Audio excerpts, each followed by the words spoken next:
નમસ્કાર વહાલા વિદ્યાર્થી મિત્રો, તથ્ય લર્નિંગ એકેડમીમાં આપની ચેનલમાં હું ફરી એકવાર આપ સૌનું હાર્દિક સ્વાગત કરું છું. મિત્રો, ગઈકાલે એટલે કે તારીખ 7/6/2026ના રોજ જીપીએસસી દ્વારા કોમન પેપર લેવાયેલું. આ કોમન પેપરની અંદર કુલ 200 પ્રશ્ન હતા. આ 200 પ્રશ્નની અંદર મિત્રો આજે આપણે ઇકોનોમી ભારતીય અર્થતંત્ર વિષયના જેટલા સવાલ પૂછાયેલા એનું એનાલિસિસ કરવાનું છે. એ એનાલિસિસની સાથે આપણે આન્સર મેળવવાના છે અને આપણે કઈ રીતે સવાલ ટ્રિકી બનાવેલા હતા આવી વિગતે માહિતી કરવાની છે. તો વધારે મોડું ન કરતા મિત્રો, આજના વિડીયોને લાઇક કરજો, અમારી ચેનલને સબસ્ક્રાઇબ કરજો અને તમને સારું લાગે તો મિત્રો તમે તમારા મિત્ર વર્તુળને શેર કરજો. મિત્રો, તમારી એક લાઇક અમને જુસ્સો આપી રહી છે. આજે આપણે શરૂઆત કરવા જઈ રહ્યા છીએ મિત્રો જીપીએસસી એડવર્ટાઇઝમેન્ટ નંબર જે 5 અને 3 એટલે કે SCF 1-2 આનું કોમન પેપર હતું અને આપણે ગઈકાલે જે 7/6/2026 લેવાયેલું એની માહિતી લઈએ. આની અંદર મિત્ર અર્થતંત્ર વિષયની અંદર કુલ 30 MCQ પૂછાયેલા છે. કુલ 30 MCQ, ટોટલ 30 સવાલમાંથી મિત્રો અલગ અલગ સવાલ અમુક ટોપિકમાંથી નીકળેલા છે.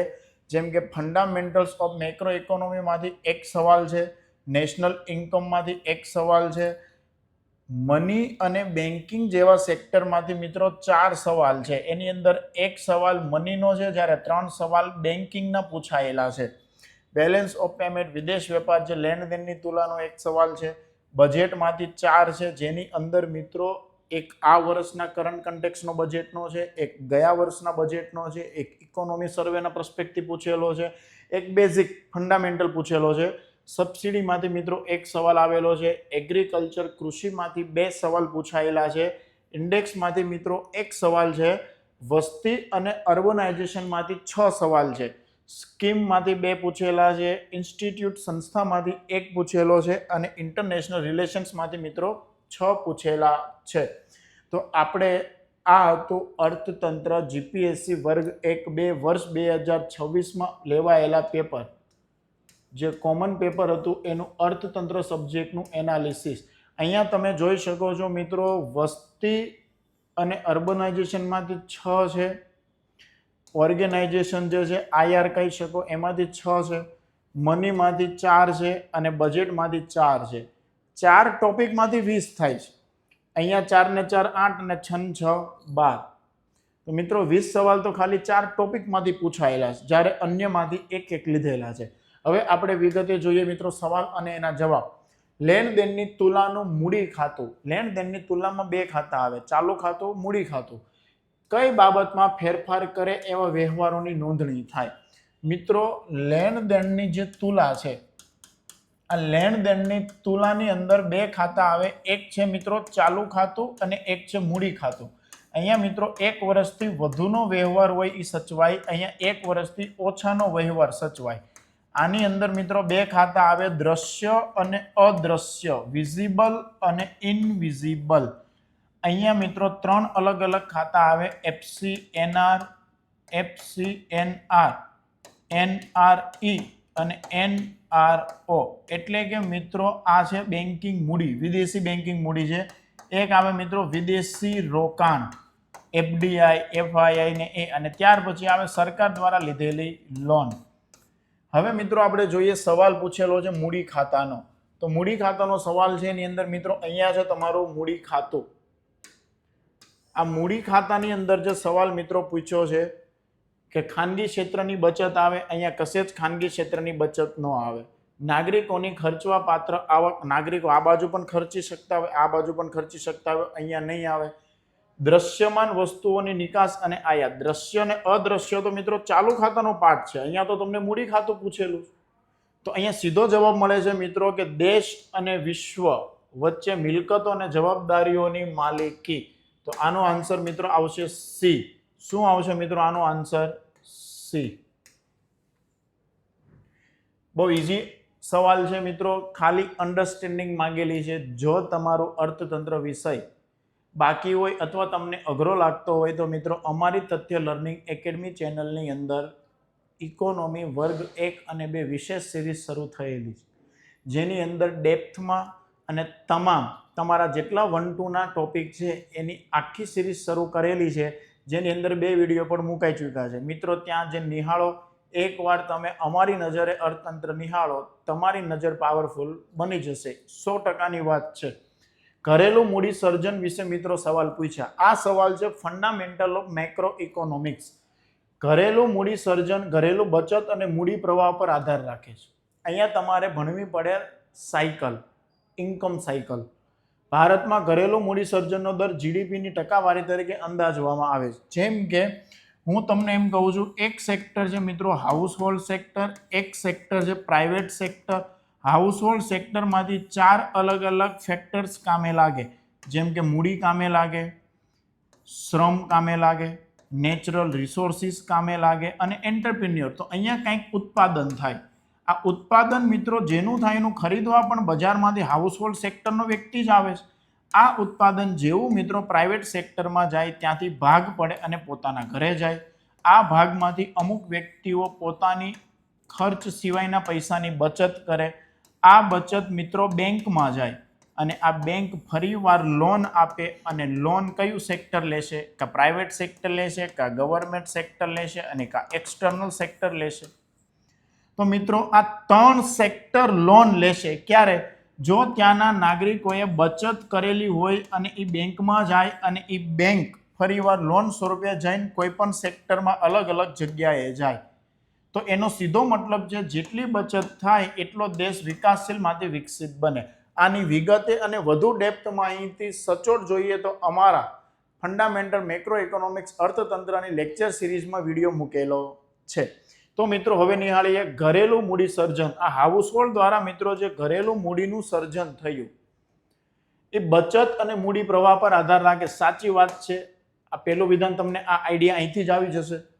ભારતમાં ઘરેલું મૂડી સર્જનનો દર જીડીપીની ટકાવારી તરીકે અંદાજવામાં આવે. સાચી વાત છે. માની લો કે આ વર્ષે કુલ જીડીપીના 6.7% લોકોએ બચત કરી, તો એટલી જ લોન કન્વર્ટ થશે અને તમે આવતા વર્ષનું બજેટ જોશો તો નિયર એપ્રોક્સ આંકડો જોવા મળશે કે આ વર્ષે બજેટ 6%ની વૃદ્ધિ થઈ, 7%ની વૃદ્ધિ થઈ અથવા તો જીડીપી 7%નો ગ્રોથ થઈ રહ્યો છે. તો જેટલું હાઉસહોલ્ડ સેક્ટર બચત કરે અને બેન્કિંગ પ્રવાહ થ્રુ ફરીવાર સક્રિય મૂડી બજારમાં જાય અને એ દેશને વિકાસશીલમાંથી વિકસિત બનાવે. તો અહીંયા કીધું છે ઘરેલું જે મૂડી સર્જન થાય એના વિશે. તો ભારતમાં ઘરેલું મૂડી સર્જનનો દર જીડીપીની ટકાવારી તરીકે અંદાજવામાં આવે. મિત્રો આ બંને આપેલા વિધાનો સાચા છે. તો અહીંયા આન્સર આવશે સી. ખાલી મિત્રો એક અન્ડરસ્ટેન્ડિંગ તમને 1 માર્ક્સ અપાવી શકે છે. ત્યાર પછી મિત્રો પૂછ્યું છે બજેટમાંથી પ્રાથમિક ખાધ ખાલી જગ્યા વચ્ચેનો તફાવત છે. મિત્રો બજેટની અંદર અલગ અલગ ઇક્વેશન આવે. એક છે અંદાજપત્રની ખાધનું ઇક્વેશન, એક આવે મહેસૂલી ખાધનું ઇક્વેશન, એક આવે મિત્રો મૂડી ખાધનું ઇક્વેશન, એક આવે પ્રભાવી મહેસૂલી ખાધ. કયું? પ્રભાવી મહેસૂલી ખાધ. અને એક આવે રાજકોષીય ખાધ. મિત્રો અંદાજપત્રની જે ખાધ છે એની અંદર ખાધ મળે એમાં અમુક પાર્ટ એવો હોય છે કે વાસ્તવમાં દેવું હોય. સરકાર કોઈ પણ વસ્તુ દેવું કરે એ પણ અંદાજપત્રમાં દર્શાવે આવકમાં, પરંતુ છે હકીકતમાં દેવું. આથી રાજકોષીય ખાધ કુલ દેણદારી દર્શાવે, પરંતુ આ રાજકોષીય ખાધ કુલ દેણદારી દર્શાવે છે. આથી એમાં અગાઉના વર્ષનું ચૂકવેલું વ્યાજ તમે બાદ કરો. શેમાંથી? રાજકોષીય ખાધમાંથી. એટલે તમને જે ખાધ મળે એને પ્રાથમિક ખાધ કહેવાય. શું કહેવાય મિત્રો? પ્રાથમિક ખાધ. તો પ્રાથમિક ખાધ કોને કહેવાય? રાજકોષીય ખાધમાંથી તમે બાદ કરો. શું બાદ કરો? વ્યાજ, જે અગાઉના વર્ષનું ચૂકવેલું. હવે તમને અહીંનો સવાલ પૂછેલો છે, પ્રાથમિક ખાધ ખાલી જગ્યા વચ્ચેનો તફાવત છે. તો રાજકોષીય ખાધ અને વ્યાજની ચૂકવણી. બહુ સરસ અને ઇઝી સવાલ છે મિત્રો. 1 માર્ક્સ ખાલી તમારી અન્ડરસ્ટેન્ડિંગ હોય તો આવી શકે છે. ત્યાર પછી છે મિત્રો નેશનલ ઇન્કમ ચેપ્ટરમાંથી રાષ્ટ્રીય આવકમાંથી ખાલી જગ્યાએ આપેલા સમયગાળા દરમિયાન રાજ્યની ભૌગોલિક સીમામાં ઉત્પાદિત તમામ માલ સેવાઓના જથ્થાને નાણાકીય માપ તરીકે વ્યાખ્યાયિત કરે. કુલ માથાદીઠ આવક. ખોટી વાત છે. કુલ આવકને વસ્તી વડે ભાગ કરો તો માથાદીઠ આવક મળે. તો અહીંયા રાજ્યના ઉત્પાદનની તો વાત જ છે, તો અહીંયા માથાદીઠ આવક આવશે જ નહીં. કુલ રાષ્ટ્રીય આવક, કુલ રાષ્ટ્રીય આવકમાં અંતિમ વસ્તુ અને અંતિમ સેવા મિત્રો ધ્યાને લેવાય. અહીંયા અંતિમ વસ્તુ અને અંતિમ સેવા એવું કશું જ કીધું નથી, તમામ માલ કીધા છે. ત્યાર પછી મિત્રો છે કુલ રાજ્ય સ્થાનિક ઉત્પાદન. આ વિધાન સાચું છે, કારણ કે કુલ મૂલ્યવર્ધિત કોને કહેવાય મિત્રો? પ્રાથમિક, દ્વિતીય અને તૃતીય ત્રણેય ક્ષેત્રના આધારે જ્યારે તમે ગણતરી કરો અંતિમ વસ્તુ અને અંતિમ સેવાની મિત્રો એને કહેવામાં આવે. આથી અહીંયા તમને કીધું છે કે રાજ્યની ભૌગોલિક સીમામાં ઉત્પાદિત તમામ માલ, તો એ માત્ર જીએસડીપી માં આવે. શેમાં આવે મિત્રો? જીએસડીપી માં. ક્લિયર થાય છે? જો ગુજરાતના પર્સપેક્ટિવ જોવો તો જીએસડીપી, નકર ખાલી એસડીપી. જીડીપી છે એની આગળ એસ લાગી જાય, state gross development product. Clear થાય છે મિત્રો? ત્યાર પછીનો મિત્રો સવાલ છે કેન્દ્રીય બજેટ. આ સવાલ મિત્રો બજેટમાંથી આવેલો છે 25-26 મુજબ. આ નહીં, ગયા વર્ષના સરકારની કુલ આવકમાં એનો હિસ્સો. તો મિત્રો સૌથી વધુ ઉધાર અને અન્ય જવાબદારીએથી હતો. ત્યાર પછી બીજા નંબરે સરકારની ઇન્કમ થવાની હતી આવકવેરામાંથી. ત્યાર પછી કોર્પોરેટ ટેક્સ, જીએસટી. તો અહીંયા મિત્રો કોર્પોરેટ ટેક્સ સૌથી છેલ્લે હતો, આવકવેરો એનાથી અગાઉ હતો. સોરી, ઉધાર અને અન્ય જવાબદારીમાંથી સરકારને સૌથી વધુ આવક થવાની હતી. ત્યાર પછી આવકવેરામાંથી, ત્યાર પછી જીએસટીમાંથી અને ત્યાર પછી કોર્પોરેટ ટેક્સ. અહીંયા તમને પૂછ્યું છે મિત્રો આને ક્રમમાં ગોઠવો, પણ કેવા? ઉતરતા ક્રમમાં. તો અહીંયા મિત્રો આન્સર આવશે 2, 3, 1 અને 4. એટલે આનો આન્સર મિત્રો થશે તમારો બી. ત્યાર પછી મિત્રો સવાલ છે આ વર્ષના બજેટનો 2026-27ના કેન્દ્રીય બજેટમાં ઓરેન્જ ઇકોનોમીની વિભાવના રજૂ કરેલી. મિત્રો અલગ અલગ વિભાવના આવે, એની અંદર એક વિભાવના છે ગીગ ઇકોનોમી, એક વિભાવના છે મિત્રો શેરિંગ ઇકોનોમી, એક વિભાવના છે એનું નામ છે મિત્રો ચક્રીય ઇકોનોમી, સર્ક્યુલર ઇકોનોમી. ચોથી વિભાવના અહીંયા તમે જોઈ ઓરેન્જ ઇકોનોમી. અને આની સિવાય પણ બહુ બધી વિભાવનાઓ આવે છે. એમાં ઓરેન્જ ઇકોનોમી એટલે શું મિત્રો? ઓરેન્જ ઇકોનોમી એને કહેવાય કે જે કોમિક્સ, એનિમેશન, બુદ્ધિમત્તા, નવીનતા સાથે સંકળાયેલા હોય. આ ઓરેન્જ ઇકોનોમી અત્યારે મુખ્ય ચર્ચાનો વિષય રહ્યો હતો અને પૂછેલું છે તમને જીપીએસસી ની અંદર કે ઓરેન્જ ઇકોનોમી શું દર્શાવે છે. ગીગ ઇકોનોમી મિત્રો જે ફ્રીલાન્સિંગ સાથે ઘટનાક્રમ દર્શાવે છે. અને આ અત્યારે એટલે ચર્ચામાં છે કારણ કે કર્ણાટકે અત્યારે રિડ્રેસલ મિકેનિઝમ, ફરિયાદ નિવારણ માટેનું સ્ટેટ બન્યું છે ગીગ ઇકોનોમી માટેનું. શેરિંગ ઇકોનોમી મિત્રો પ્લેટફોર્મ શેર કરે, જેમ કે આજે તમે જોઈ રહ્યા છો ઓલા, ઉબેર, આ બધા પ્લેટફોર્મ શેર કરે. ચક્રીય ઇકોનોમી મતલબ એન્વાયરમેન્ટ ફ્રેન્ડલી ઇકોનોમી કહેવામાં આવે છે. તો મિત્રો અહીંયા ઓરેન્જ ઇકોનોમી કોને કહેવાય? એનિમેશન અને કોમિક્સ જેવા સર્જનાત્મક ઉદ્યોગ સાથે સંકળાયેલા હોય. ત્યાર પછી મિત્રો ફરીવાર બજેટમાંથી સવાલ છે જાહેર દેવાના સંદર્ભમાં ક્રાઉડિંગ આઉટ અને ક્રાઉડિંગ ઇન. આ બે મિત્રો અલગ અલગ વિભાવના છે, ક્રાઉડિંગ આઉટ અને ક્રાઉડિંગ ઇન. એમાંથી તમને મિત્રો પૂછ્યો છે ક્રાઉડિંગ આઉટનો. મિત્રો જ્યારે બજારની અંદર સરકાર વધુ દેવું લે અને બજારમાં ખર્ચ કરે, વધુ દેવું લે અને બજારમાં ખર્ચ કરે, પરિણામે પૈસા વધે. પૈસા વધે એટલે લોકો માંગ વધે, લોકો માંગે એટલે અન્ય ઉદ્યોગકારો હોય એ ઉત્પાદન કરવા પ્રેરાય. ઉત્પાદન કરવા માટે બેંક પાસેથી લોન લેવા જાય, પરંતુ અગાઉ સરકારે દેવું કર્યું ત્યારે લોન લઈ લીધી. પરિણામે સ્થાનિક પ્રાઇવેટ સેક્ટરને લોન મળશે નહીં. આને કહેવાય બજારમાં જે સ્થિતિ જોવા મળે છે એને મિત્રો ક્રાઉડિંગ આઉટ. ફરીવાર ક્રાઉડિંગ આઉટ મિત્રો કોને કહેવાય? સરકાર દેવું કરે, દેવો કરવા માટે પૈસા બજારમાંથી એકત્રિત કરે અને આ એકત્રિત કરેલા પૈસાના પરિણામે જ્યારે સ્થાનિક લોકો એ સંસ્થા પાસેથી પૈસા લેવા જશે ત્યારે વ્યાજદર મોંઘો પડશે. આને કહેવાય બજારમાં ક્રાઉડિંગ આઉટ થઈ ગયું. સેમ એનથી ઊંધું, જ્યારે બજારમાં નાણાકીય સંકુચન હોય અને સરકાર પૈસા નાખે, ક્રાઉડિંગ આઉટ અને ક્રાઉડિંગ ઇન બંનેમાં સરકાર પૈસા નાખે જ છે, પણ ક્રાઉડિંગ આઉટમાં એટલા સરકાર પૈસા નાખી દે કે સ્થાનિક લોકોને પણ સંસ્થા પાસેથી લોન લેવી હોય તો મોંઘી પડે. જ્યારે ક્રાઉડિંગ ઇનમાં ખાલી બજારને જમ્પ કરાવવા માટે સરકાર પૈસા નાખે, ત્યાર પછી સરકાર સ્ટોપ થઈ જાય. અહીંયા પૂછ્યું છે મિત્રો ક્રાઉડિંગ આઉટનો સવાલ, જાહેર દેવાના સંદર્ભમાં નીચેનામાંથી કયું શ્રેષ્ઠ વ્યાખ્યાયિત કરે છે? વધુ સરકારી દેવું કરવાથી વ્યાજ દર વધે અને તેના કારણે ખાનગી ક્ષેત્રના રોકાણમાં ઘટાડો થાય. એબ્સોલ્યુટ સાચી વાત છે મિત્રો, જે તમે જોયું. બહુ ઇઝી સવાલ પૂછેલા છે પણ થોડા ટ્રિકી પૂછેલા છે, કોન્સેપ્ચ્યુઅલ. ભારતમાં નીચેનામાંથી કયું કાયદેસરનું ચલણ છે? મિત્રો, એક આવે કરન્સી, એક શબ્દ આવે મની. સામાન્ય રીતે આપણે કરન્સી અને મનીને એક જ અર્થમાં પ્રયોજતા હોઈએ છીએ, પરંતુ અર્થતંત્રમાં બંને શબ્દ વચ્ચે ભેદ છે. મિત્રો, જે ચલણ માન્યતા પ્રાપ્ત હોય અને કાયદાકીય રીતે દેશની અંદર એને સમર્થન મળેલું હોય, આને લીગલ ટેન્ડર કહેવાય. આ લીગલ ટેન્ડર છે એને જ ફિયાટ મની કહેવાય. તો મિત્રો, કયું ચલણ કાયદેસર ગણવામાં આવે? Fiat money. સાચી વાત છે. Demand deposit. મિત્રો, આ તો બેંકના ખાતાના પ્રકારનો ઉલ્લેખ કરે છે. બેંકના બે પ્રકારના ખાતા આવે, demand deposit, time deposit. Time ડિપોઝિટની અંદર મિત્રો બે આવે, એક આવે એફડી અને એક આવે રિકરિંગ એફડી. આની અંદર મિત્રો આવે કરંટ એકાઉન્ટ અને સેવિંગ એકાઉન્ટ. તો આ તો મિત્રો ખાતાની વાત કરે છે. કાયદેસરનું ચલણ કયું છે મિત્રો? Fiat money. કારણ કે આવી રીતે તો પછી બીજા વિદેશી ખાતા આવે, એફસીએનઆર, એનઆરઈ, એનઆરઓ. તો અહીંયા મિત્રો ડિમાન્ડ ડિપોઝિટ નહીં આવે, અને ડિમાન્ડ ડિપોઝિટ જ બચત અને ચાલુ ખાતું આવે. તો આ નહીં આવે. તો આનો આન્સર મિત્રો આવશે એ. કેટલા સરળ સવાલ છે, ખાલી મિત્રો તમને અન્ડરસ્ટેન્ડિંગ હોય તો આવડી શકે એમ છે. નીચેના વિધાનો ધ્યાને લ્યો.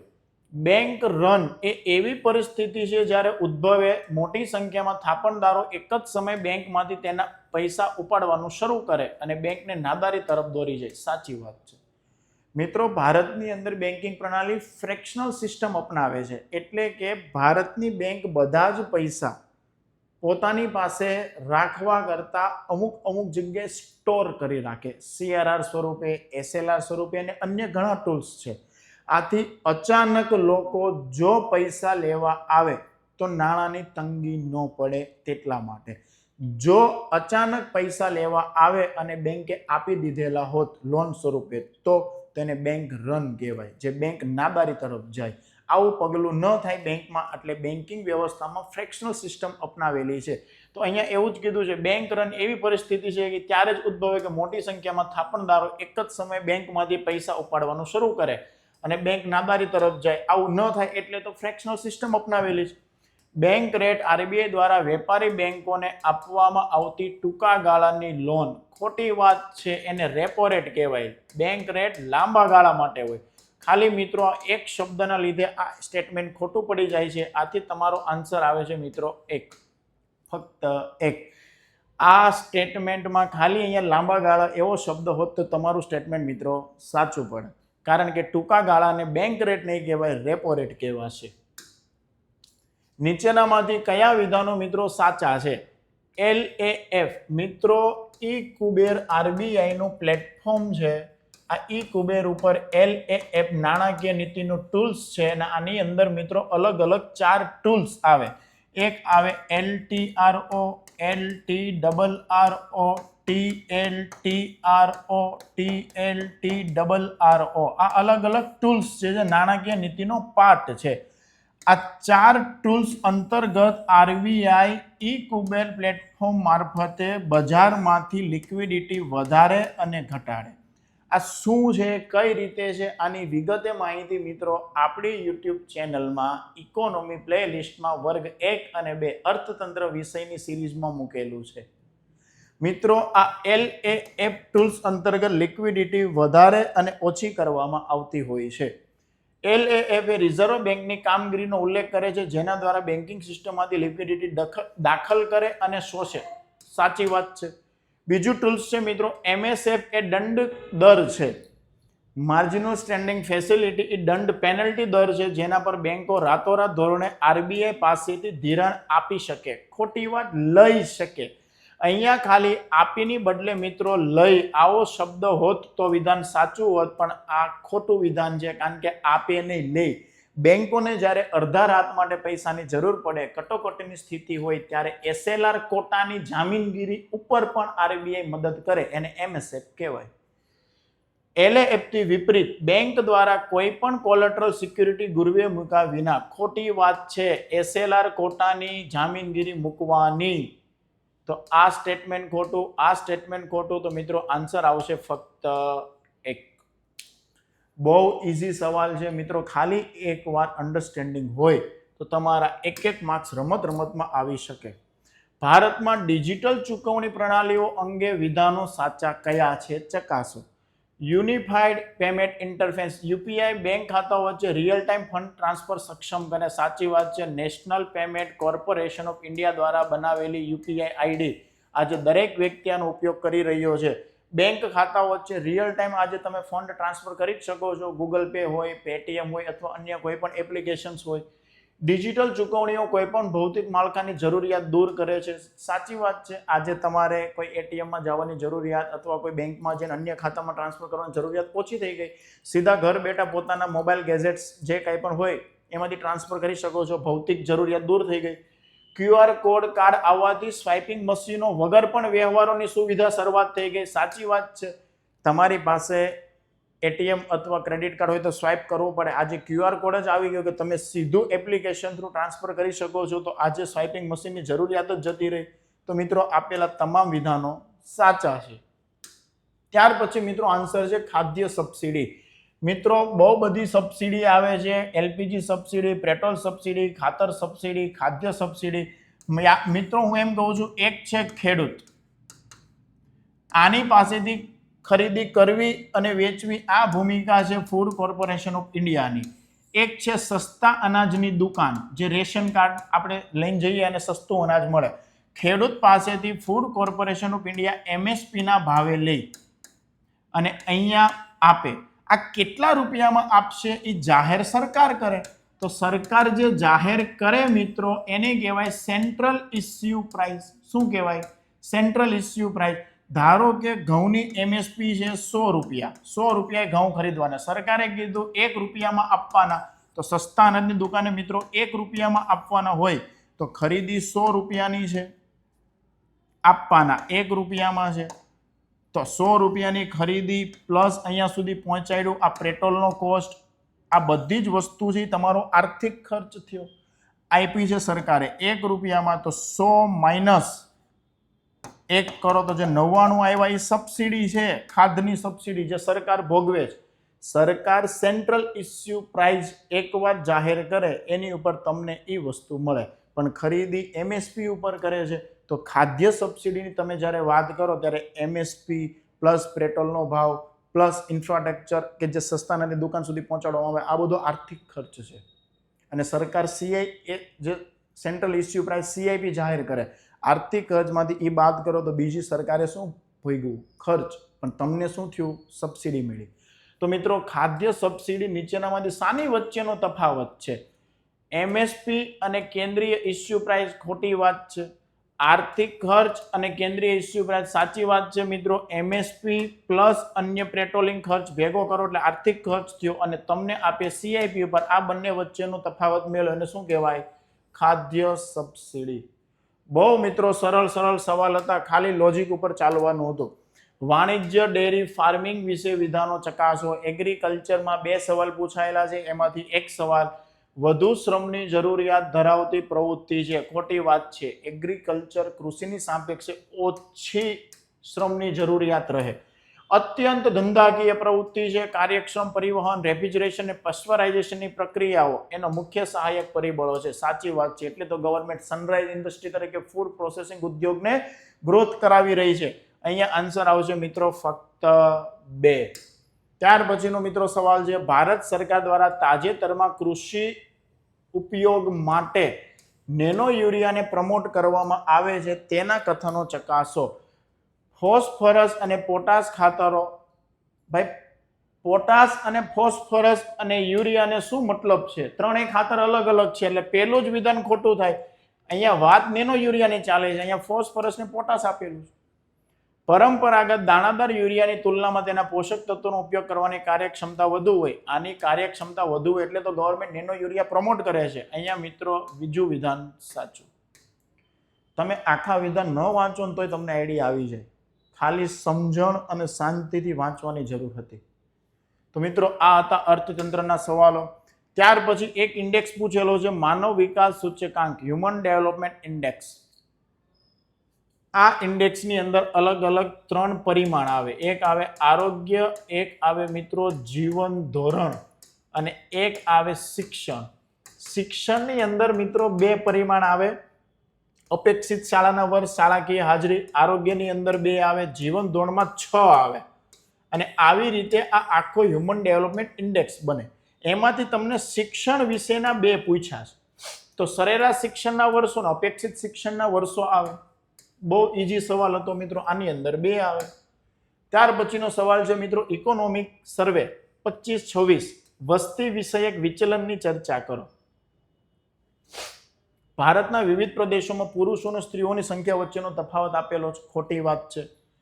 ઉત્તર દક્ષિણ ભારતમાં જન્મ મૃત્યુ દર વચ્ચેનો તફાવત. ખોટી વાત છે. પશ્ચિમ પૂર્વ ભારતમાં શૈક્ષણિક સિદ્ધિઓ. ખોટી વાત છે મિત્રો ઇકોનોમી સર્વે 25-26 એવું કહેવામાં આવેલું છે કે ઉત્તર ભારતની અંદર દક્ષિણ ભારતની સાપેક્ષે એજ્યુકેશન ઓછું છે, વસ્તીનો વૃદ્ધિ દર વધુ છે, પ્રજનન દર વધુ છે, પરિણામે કાર્યશીલ વસ્તી વધુ છે.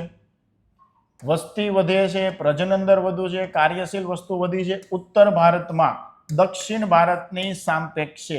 આથી દક્ષિણ ભારતમાં પ્રજનન દર મિત્રો ઓછો છે, વસ્તી સ્થિર છે અને વૃદ્ધો ની સંખ્યા વધુ છે ઉત્તર ભારતની સાપેક્ષે.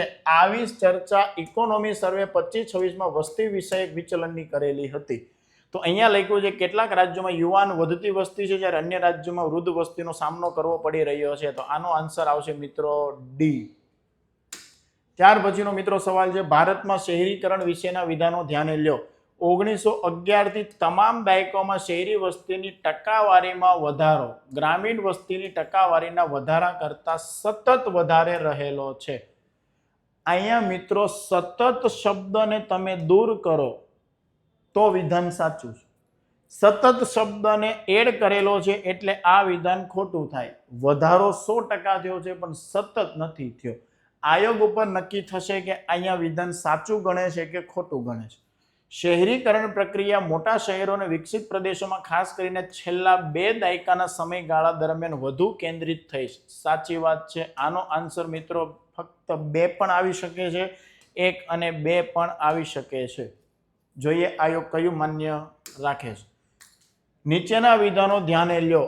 વર્ષ 1921 ની વસ્તી ગણતરીમાં ભારતના વસ્તી વિષયક ઇતિહાસમાં નકારાત્મક વૃદ્ધિ. યસ મિત્રો 1921 થી 1911 આ એવો સમય હતો કે અહીંયા મિત્રો ઋણાત્મક વસ્તી જોવા મળેલી હતી. ઋણાત્મક એટલે જ મિત્રો 1921 વર્ષને ગ્રેટ ડેમોગ્રાફિક ડિવાઇડ અથવા તો વિભાજન વર્ષ તરીકે ઓળખવામાં આવે છે. અહીંયા આ જ સવાલ પૂછેલો છે. 1921 ની વસ્તી ગણતરીમાં ભારતમાં વસ્તી વિષયક ઇતિહાસમાં નકારાત્મક વૃદ્ધિ હતી. આ વર્ષને ઇતિહાસમાં ડેમોગ્રાફિક ડિવાઇડ તરીકે ઓળખવામાં આવે છે. અહીંયા આન્સર મિત્રો 1 અને 2 બંને સાચા. ભારતમાં 1980 પહેલા સ્થળાંતરની દ્રષ્ટિએ વસ્તીની ઓછી ગતિશીલતા મોબિલિટીની વિશે પૂછ્યું છે. શિક્ષણનું નીચું સ્તર, પરિવારની પ્રથા, મહિલાઓ સ્થળાંતર પ્રત્યે પૂર્વાગ્રહ, ખેડૂતોની પોતાની જમીન સાથે ભાવનાત્મક લગાવ. યસ 1980 પહેલા જે સ્થળાંતર પ્રવૃત્તિ હતી એની ગતિશીલતાની બાબતે આ બધા પરિબળો જવાબદાર હતા મિત્રો. ક્લિયર? આનો આન્સર આવશે મિત્રો 1, 2 અને 3. ભારતની વસ્તી ગણતરી 2011 મુજબ સાક્ષરતા વિશે વિધાનો ચકાસો. જો કોઈ વ્યક્તિ કોઈ પણ ભાષામાં સમજણની સાથે વાંચી શકે, લખી શકે તો એને સાક્ષર માનવામાં આવે. યસ, પણ કેટલો? 7 વર્ષ કે 7 વર્ષથી વધુનો વ્યક્તિ વાંચી શકે, લખી શકે સમજણ સાથે. તો ખાલી વાંચીને ન લખી શકે તો લખી શકે, ખાલી વાંચી ન શકે તો નહીં.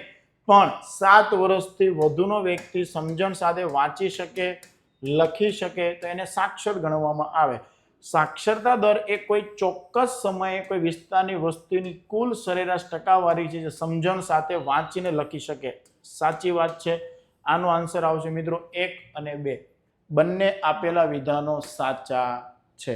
મિત્રો એક યાદ રાખજો, આ ગયા પેપરમાં એનાલિસિસથી ખબર પડે છે કે 6 સવાલ શહેરીકરણ વસ્તી ઉપર આધારિત છે, જે સ્થળાંતર, માઇગ્રેશન એ બધી બાબતો દર્શાવે છે. ગ્રામીણ શહેરી સ્થળાંતર સંદર્ભમાં નીચેના પૈકી કયા દબાણ પરિબળ છે? પુશ અને પુલ ફેક્ટર આવે, એમાંથી દબાણ પરિબળ કયા છે? પુલ ફેક્ટર. ગ્રામીણ વિસ્તારોમાં આજીવિકાની તકનો અભાવ, પછાતપણું અને ગરીબી આ બધા એવા છે કે વ્યક્તિને પુલ કરી જાય છે સ્થળાંતરિત કરવા. આનો આન્સર મિત્રો બી આવશે. ત્યાર પછી છે મિત્રો 2011 ની વસ્તી ગણતરી PYQ છે, ઘણીવાર આવી ચૂક્યો છે. સ્થળાંતરનું સૌથી મોટું કારણ મિત્રો લગ્ન. 2011 ની વસ્તી ગણતરી મુજબ ભારતમાં સ્થળાંતરનું સૌથી મોટું કારણ લગ્ન છે, દ્વિતીય કારણ રોજગાર છે, શિક્ષણ તૃતીય કારણ છે અને ચોથું છે અલ્પ વિકસિત અર્થતંત્ર. મિત્ર અહીંયા પૂછેલું છે તમને પ્રથમ મુખ્ય કારણ, આથી આન્સર લગ્ન સી આવશે. ત્યાર પછી મિત્રો છે પ્રધાનમંત્રી ગ્રામીણ ડિજિટલ સાક્ષરતા અભિયાન સંદર્ભમાં વિધાન ચકાસો. કયા વિધાનો સાચા છે? આ યોજનાનો પ્રાથમિક ધ્યેય ગ્રામીણ ઘરમાં ઓછામાં ઓછી એક વ્યક્તિને ડિજિટલ સાક્ષર બનાવવાનો છે 14 થી 60 વર્ષ. સાચી વાત છે. આની શરૂઆત 2017 થઈ હતી અને આ મિશન એનો ઉદ્દેશ પ્રાપ્ત કરી ચૂકી છે. 6.54 લાખ પ્લસ પરિવાર, 6.54 લાખ પ્લસ પરિવારને ડિજિટલ સાક્ષરતા અપનાવી ચૂક્યું છે ભારત સરકારના પ્રયાસથી. પહેલું વિધાન સાચું છે. ડિજિટલ વિભાજનને દૂર કરવા માટે આ યોજના સ્માર્ટફોન ન ધરાવતા લોકો, અંત્યોદય પરિવારને, હાંસિયામાં જે ધકેલાઈ ગયેલા સમુદાયોને, કોલેજ છોડી દેનારાઓને પ્રાથમિકતા આપે છે, પ્રાયોરિટી. યસ, આપેલા બંને વિધાનો મિત્રો સાચા છે. આપેલ આન્સર 1 અને 2 બંને. ભારત નેટ પ્રોજેક્ટ, આ પ્રોજેક્ટની શરૂઆત 2011 થઈ હતી. 2015 મિત્રો આનું નામ રિનેમ કરવામાં આવ્યું ભારત નેટ. આનો ઉદ્દેશ શું છે મિત્રો? Digital broadband connectivity. ઓપ્ટિકલ ફાઇબરનો ઉપયોગ કરીને તમામ ગ્રામ પંચાયતને હાઈ સ્પીડ બ્રોડબેન્ડ ઇન્ફ્રાસ્ટ્રક્ચર સાથે જોડવું. યસ, આનો આન્સર આવશે મિત્રો બી. ત્યાર પછી છે મિત્રો ઇન્ડિયા સેમિકન્ડક્ટર મિશન. આના વિધાનો ધ્યાને લ્યો. India semiconductor missions. India semiconductor મિશનની શરૂઆત મિત્રો 2021 માઇટી ઇન્ફોર્મેશન મિનિસ્ટ્રી જે છે એના દ્વારા શરૂઆત કરવામાં આવી હતી. આ સેમિકન્ડક્ટર ડિસ્પ્લે ઇકોસિસ્ટમનું નિર્માણ કરી રહી છે. આનો ઉદ્દેશ મિત્રો ભારતને ઉપભોક્તામાંથી ઉત્પાદક શ્રેણીમાં લાવવાનો છે અને તમે કરંટમાં અવારનવાર જોઈ રહ્યા છો સાણંદ ઉપર સરકાર ફૂલ ફોકસ કરી રહી છે ઇન્વેસ્ટમેન્ટ આકર્ષવા માટે. તો અહીંયા આપેલા બંને વિધાનો મિત્રો સાચા છે. ત્યાર પછી છે મિત્રો નાગરિક ઉડ્ડયન મહાનિર્દેશાલય વિશે નીચેના વિધાનો ચકાસો. 30 સવાલમાંથી એક સવાલ મિત્રો સંસ્થા વિશે પૂછેલો છે. નાગરિક ઉડ્ડયનમાં સલામતીના મુદ્દાઓ સંબંધિત કામ કરે છે. યસ, આ સર્વોચ્ચ સંસ્થા છે. જેમ સેબી, ઇરડા, આવી અલગ અલગ RBI બધી સર્વોચ્ચ સંસ્થા છે જે તે ક્ષેત્રની, એમ નાગરિક ઉડ્ડયન મહાનિર્દેશાલય નાગરિક ઉડ્ડયન બાબતની સર્વોચ્ચ સંસ્થા છે. આ હવાઈ પરિવહન સેવાઓના નિયમન માટે જવાબદાર છે. સાચી વાત છે. આનું મુખ્ય મથક બેંગ્લોરમાં છે. ખોટી વાત છે. નવી દિલ્હી, ન્યૂ દિલ્હીમાં છે. મિત્રો આથી તમારું ત્રીજું વિધાન એલિમિનેશન કરવા ઉપર તમને આન્સર મળી શકે. 50%માં તો આમ પણ પહોંચી ગયા. રોજિંદા કાર્યો માટે ભારતીય વાયુસેના સાથે સંકલન કરે. ખોટી વાત છે. ચોથું ખોટું. આથી આન્સર આવશે તમારો સી, ફક્ત 1 અને 2. ત્યાર પછી મિત્રો સવાલ છે તમારો, ઉભરતી અર્થવ્યવસ્થા વચ્ચે સહયોગને પ્રોત્સાહન આપવા બ્રિક્સની રચના થઈ. યસ, આર્થિક, ભૌગોલિક, રાજકીય મંચ તરીકે બ્રિક્સની સ્થાપના થઈ હતી.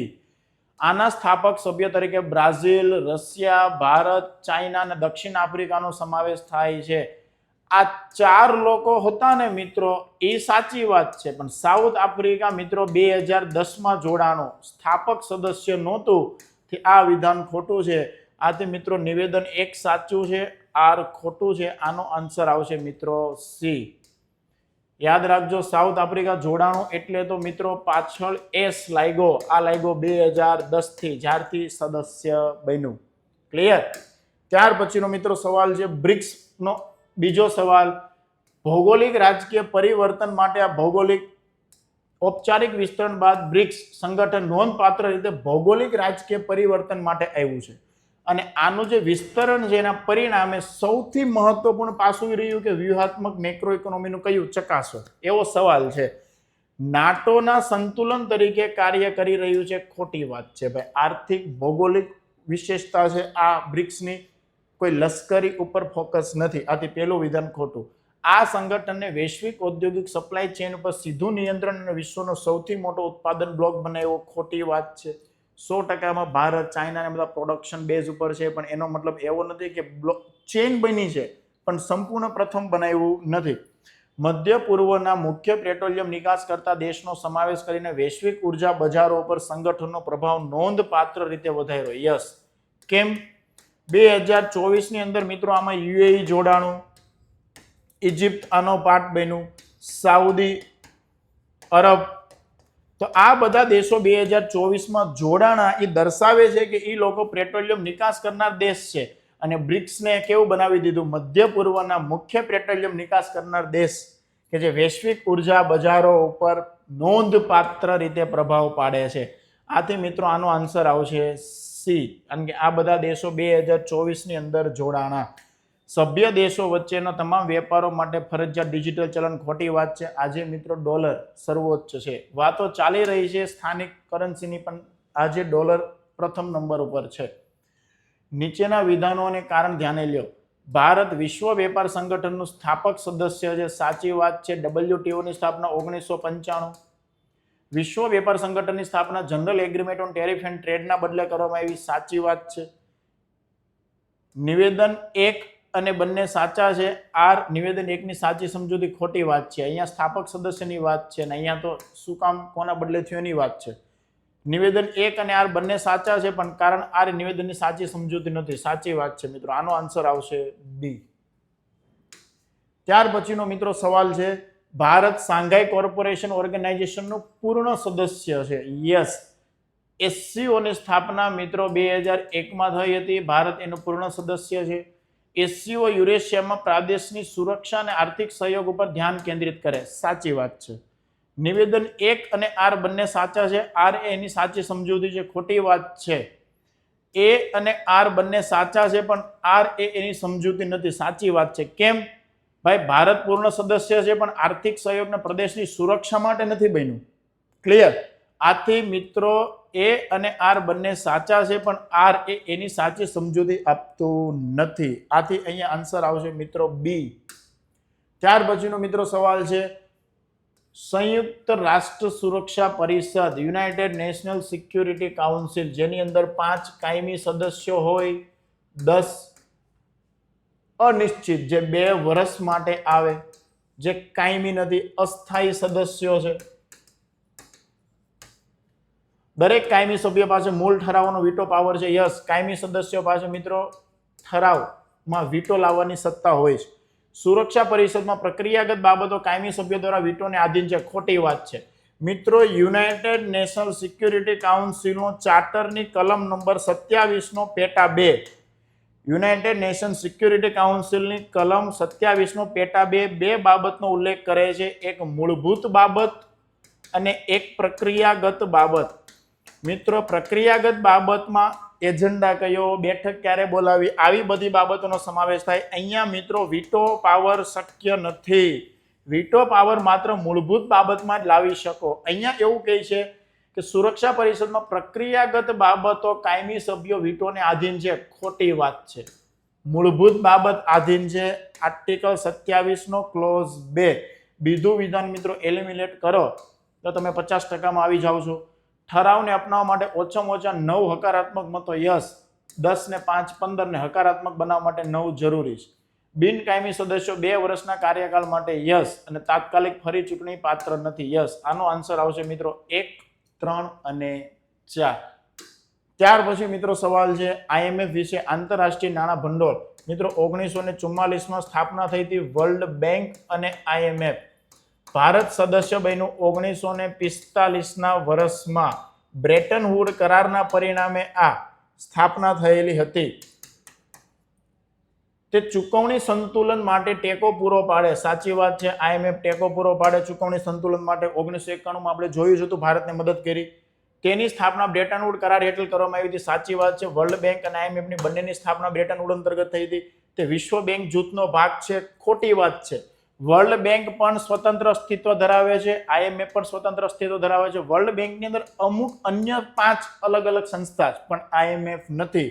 આથી મિત્રો ત્રીજું વિધાન એલિમિનેટ કરવાથી તમે 50% સુધી 50 ની 100% સુધી પહોંચી શકો એમ છો. આનો આન્સર આવશે મિત્રો 1, 2 અને 4. ભારત એનું સદસ્ય યસ 1945માં બન્યું હતું. તો મિત્રો આ હતા અર્થતંત્રના 30 સવાલ અને એના જવાબ અને એનું એનાલિસિસ. આની પીપીટીની જે પીડીએફ છે અમારા ટેલિગ્રામ ચેનલ ઉપર મળી રહેશે આપને, અને અમારા તમામ લેક્ચરો તથ્ય લર્નિંગ એકેડમીના જે લેવાઈ રહ્યા છે એની તમામ પીડીએફ અમારા ટેલિગ્રામ ચેનલ ઉપર ઉપલબ્ધ છે. જો મિત્રો આપને સારું સચોટ યોગ્ય લાગે તો તમારા મિત્ર વર્તુળને શેર કરો, અમારી ચેનલ સબસ્ક્રાઇબ કરો અને લાઈક કરો. મિત્રો 30 સવાલ એનાલિસિસ સાથે આપને આપેલા છે. આપને અર્થતંત્ર નબળો સબ્જેક્ટ પુરવાર થઈ રહ્યો હોય તો અમારી તથ્ય લર્નિંગ એકેડમી યુટ્યુબ ચેનલમાં પ્લેલિસ્ટ છે ઇકોનોમી વર્ગ 1 અને 2 વિશેષ સિરીઝ ચાલી રહી છે. એની અંદર મિત્રો આ સબ્જેક્ટની ઝીણવટપૂર્વક માહિતી આપવામાં આવી રહી છે. આ તમામ લેક્ચરો આપ નિહાળશો, અમારી નજરે આપને રમતમાં આ સબ્જેક્ટમાં માર્ક્સ આવશે એ અમારી ગેરંટી છે. તો મિત્રો બનેલા રહો, લાઈક કરો, શેર કરો, સબસ્ક્રાઇબ કરો અને હર હંમેશ તથ્ય લર્નિંગ એકેડમી પરિવારના સદસ્ય રહો. Thank you.